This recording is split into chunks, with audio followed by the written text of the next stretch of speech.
So guys, for the first step, you want to head over to search and type in CMD. Then you want to run it as administrator. And then click on yes. And now once you run this, you want to type in netsh space Winsock space reset space catalog. Click on enter. And now you want to type in netsh space int space ip space reset.log. Click on enter. And now for the second step, you want to head over to search and type in view network connections. Click on it. And now once you run this, you want to find your network adapter. You want to double click on it. And then click on properties.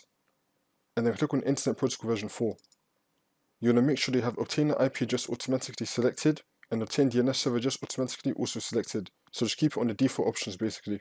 And then click on OK. And now for the next step, you want to head over to search again and type in network reset. Click on it.